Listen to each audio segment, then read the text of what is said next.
Dans Solo Leveling, Jin regarde des images du donjon de rang A qui est apparu, pendant que Park Jong-soo explique que la taille physique d'une porte et son rang ne correspondent pas toujours. Cependant, une immense quantité de mana s'en échappe. Jin demande si cette porte a été classée en rang S et Jong-soo répond que c'est juste à la limite du rang A. Il ajoute que c'est la plus grande porte jamais apparue à Busan. Cela fait penser Jin, qui se dit qu'il pourrait retrouver Ju-hee à Busan pour manger des sushis. Jong-soo lui explique ensuite que l'association essaie de les empêcher d'entrer à cause de l'absence de chasseurs de rang S dans leur équipe. Il précise que si Jin les rejoint dans l'attaque, ils réussiront à gérer le raid et qu'il sera bien payé. Normalement, les chasseurs de rang S reçoivent environ 10% des bénéfices d'un raid, mais Jong-soo lui offre 20% pour ce donjon. Jin répond alors 50-50. Cela surprend le maître de la guilde. Jin insiste pour être traité comme une guilde et non comme un individu, mentionnant qu'ils viennent de créer la Hajin Guild. Jong-soo tente de négocier une part de 60-40, mais Jin coupe rapidement la discussion.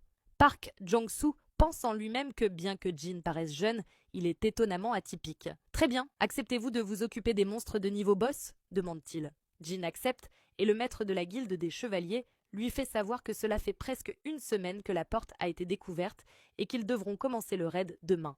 Il invite Jin à le rejoindre dans sa voiture. Cependant, Jin décline car il a d'autres affaires ce soir, mais il promet de ne pas être en retard. Pendant ce temps, Yoon-tae remarque quelque chose et se demande si Park Jong-soo a vu l'ombre de Jin bouger, mais il le rejette, se demandant si Yoon-tae a bu.